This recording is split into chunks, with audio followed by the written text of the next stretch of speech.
Welcome back down to our last couple minutes here on the Ireland Contracting Nightly Sports Call. Got an update for you, 28-21 Penn State, about 5.5 minutes left in regulation here. Michigan driving near the Penn State red zone. They just converted a 4th and 4, so they're making that a little bit interesting. We will have the highlights of that game for you during KDKA News at 11. So when you make the switch, we'll talk about that. Plus, we'll talk about Penguins as well.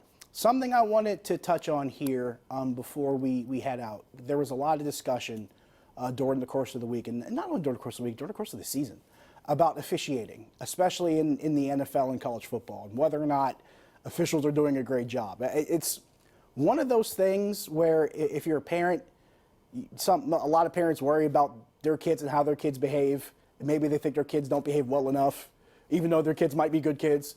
I think every fan of every team, I think they feel their conference's officials are terrible, when the truth of the matter is probably everybody thinks their conference's officials are terrible, and the NFL isn't much different.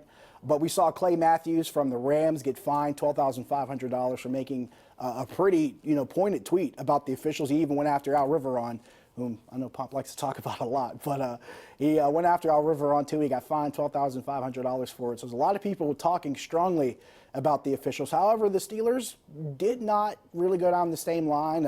Alejandro Villanueva, David DeCastro talked about it earlier in the week before the players were dismissed to enjoy the rest of the bye week. But they kind of played more of the judicious, I should say, tone, just more or less respecting what those guys for the job that they do and not really being too critical. And Alejandro Villanueva was probably a little bit more in context and saying, referees will sometimes see one thing or another, but if they see it a couple different times a game, they're probably going to call it maybe the second or third time they see it, especially if it's that egregious.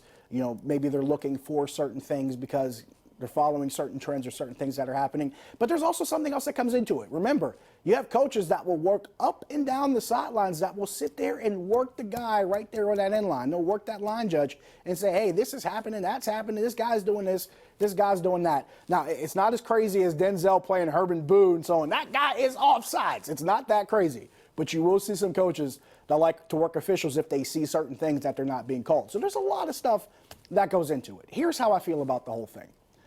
When it comes to officiating, I do feel, and this is not just football, I feel this way in basketball, I feel this way in hockey and in baseball. But I think in football and baseball, it's the most egregious.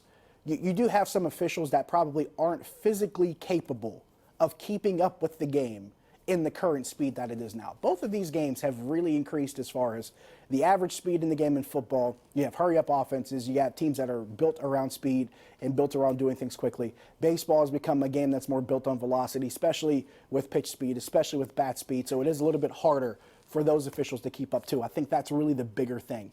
Can you get a little bit younger, maybe a little bit more mobile, and maybe some of those problems that you see might shape up a bit.